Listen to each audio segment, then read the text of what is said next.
আপনি smart enough, social মিডিয়াতে আপনি দীর্ঘ সময় আছেন, আপনি একটা স্ক্যাম সম্পর্কে জানেন। আপনাকে বোকা বানানো এতটা সহজ না, কিন্তু আপনার মা বাবার সাথে যারা হয়তো বা রিসেন্টলি ফেসবুক বা ইউটিউব ব্যবহার করেন তাদের সাথে স্ক্যাম হচ্ছে, অন্তত হেলথ রিলেটেড সেক্টরে। এটা কিন্তু আমরা অনেকেই জানি না। তো ধানমন্ডি নিবাসী এক ভাইয়ের মায়ের সাথে ঘটে যাওয়া এরকম একটি গল্প আজকে শেয়ার করব। তো ভদ্রমহিলা একজন টিচার, তো ওয়েল এডুকেটেড। তো তিনি ফেসবুক থেকে জানতে পারলেন যে মোরিঙ্গা পাউডার দিয়ে, অর্থাৎ সজিনা পাতার গুঁড়া দিয়ে এখন ব্লাড প্রেশার কমানো হচ্ছে, অনেক রোগী নাকি উপকৃত হচ্ছেন। তো তিনি এটা জানলেন যে এটা নাকি স্টাবলিশড, এখন স্টাডিও হচ্ছে, এর উপর স্টাডিও আছে। তো তিনি স্টাডিগুলো দেখলেন এবং সেখানে লেখা ছিল যে আসলেই বেশ কিছু স্টাডিতে এটা বলছে যে ব্লাড সুগার আসলে কমে। তো তিনি এবার সোশ্যাল মিডিয়াতে গেলেন, সোশ্যাল মিডিয়াতে স্পেসিফিক রিভিউ দেখার জন্য। তো সেই তথাকথিত বিভিন্ন সেলিব্রিটি ব্যবসায়ীদের প্রেজেন্টেশন তিনি দেখলেন, বড় বড় লাইক কমেন্ট সমৃদ্ধ। তারপর ফেক রিভিউ দেখলেন, হুজুগে বাঙালির সেই কমন কমেন্ট, ইন্টারেস্টেড, এই সব কিছু দেখে তিনি কনভিন্সড হয়ে গেলেন এবং তিনি একটা প্যাকেট, ওই যে কী বলে যে মোরিঙ্গা পাউডার যে প্যাকেটটা, সেটা অর্ডার করলেন। এবং তিনি যেন তেন জায়গা থেকে মানে এটা নিলেন না। তার রিভিউ ছিল এরকম যে এটা পাহাড়ি গাছ থেকে সংগৃহীত এক বিশেষ মোরিঙ্গা পাউডার।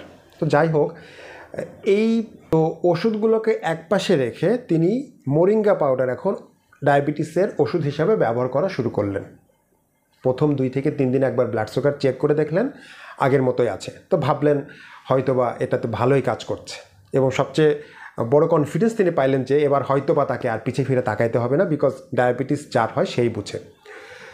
কিন্তু ভদ্রমহিলা একবারও ভেবে দেখলেন না যে এই মোরিঙ্গা পাউডার যদি ব্লাড সুগার কমায়ও, সেটা কতটুকু লেভেলে কমাবে, তার ডোজটা কতটুকু হবে, এটা কি সবার জন্য প্রযোজ্য কি না, এটা তিনি একবারও ভেবে দেখলেন না। এবং মাত্র 3 মাস পরে তার সাথে যেই ঘটনাটা ঘটলো সেটা দেখে আপনি রীতিমতো অবাক হবেন। তার 3 মাস পরে আরবিএস দেখা গেল 23+, তার 3 মাসের গড় সুগার HbA1c, যাদের ডায়াবেটিস আছে তারা জানেন এটা 10.3%, এবং তার পায়ে ঘা হয়ে গেছে, হাসপাতালে ভর্তি হওয়া লাগে, এবং তিনি 2 সাইকেল অ্যান্টিবায়োটিক নেওয়ার পরেও মানে কোনোভাবেই সে ঘা শুকানো যাচ্ছে না। তো এটা কিন্তু একটা মর্মান্তিক ঘটনা ছিল, তার সাথে ঘটে যাওয়া একটা ঘটনা। তো এই সজিনা পাতা একটা সুপারফুড, তার হয়তোবা বেশ কিছু ওষুধি গুণ থাকতে পারে, কিন্তু তার মানে এই না যে সেটা একটা ওষুধ হয়ে যায়, এবং ওষুধের একটা সাপ্লিমেন্ট, মানে ওষুধের পরিবর্তে আপনি সেটাকে ব্যবহার করবেন।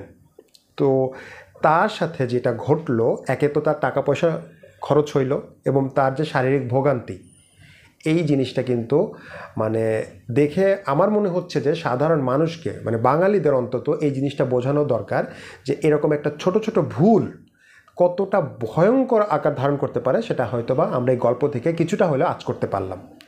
তো আমার মনে হয় যে সবাইকে বাদ দিন, নিজের বাবা মার সাথে এই ভিডিওটা শেয়ার করবেন, তাদেরকে গল্পটা শোনান এবং বোঝান যে ডায়াবেটিস একটি লাইফস্টাইলের রোগ।